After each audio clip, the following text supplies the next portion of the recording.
Assalamualaikum warahmatullahi wabarakatuh. Pada kesempatan ini saya akan menjelaskan alat teodolit atau teodolit.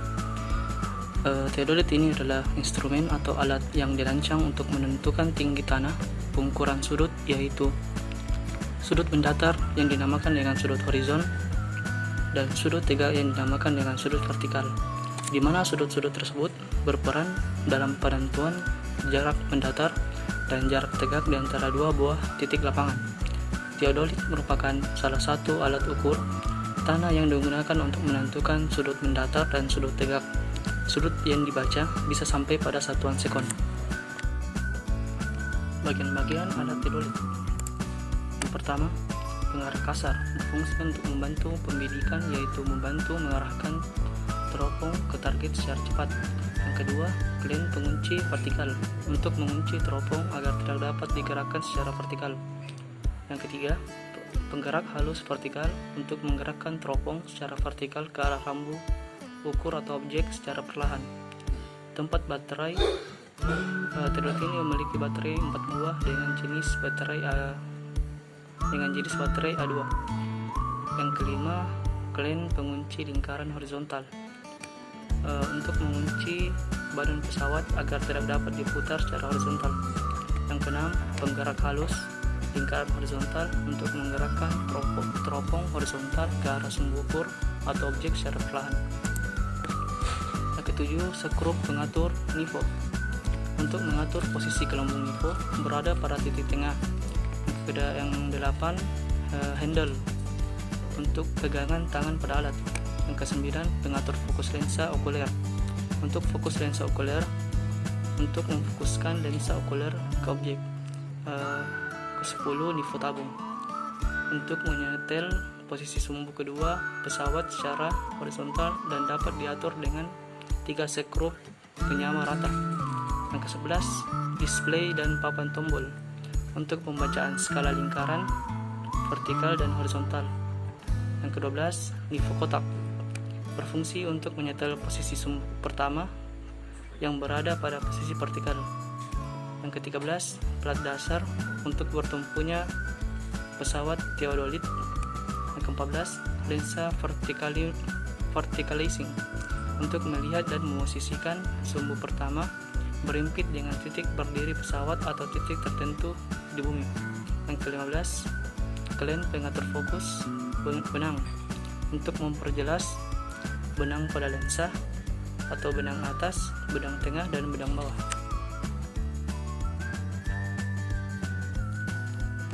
Cara menggunakan alat teodolit. Yang pertama, putar skrup pengunci perpanjangan berlawanan arah jarum jam untuk mengendurkannya.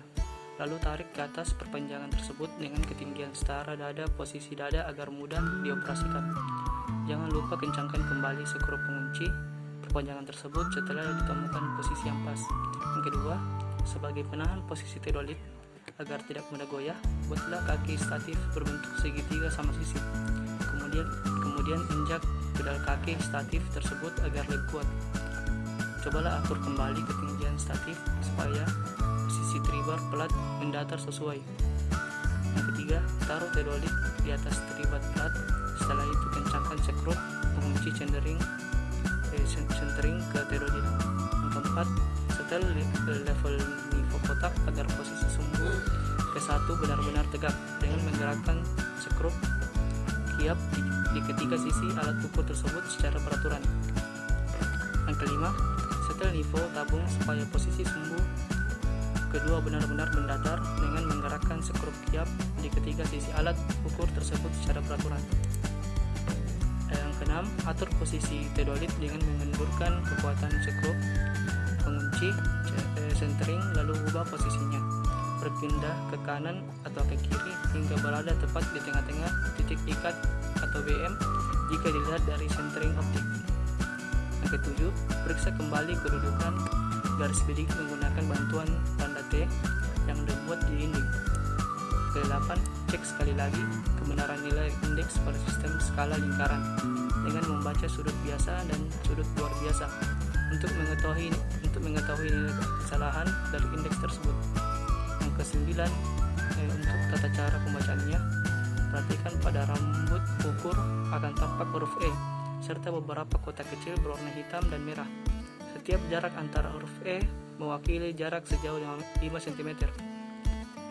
Sedangkan setiap jarak antara kotak kecil mewakili jarak sepanjang 1 cm. Rumus pengolahan data. Yang pertama, rumus jarak datar. D sama dengan batas atas kurang batas bawah dikurang 100 dikali dengan sin sudut vertikal pangkat 2. Untuk rumus jarak miring, E sama dengan batas atas dikurang batas bawah dikurang 100 dikali dengan sin sudut vertikal.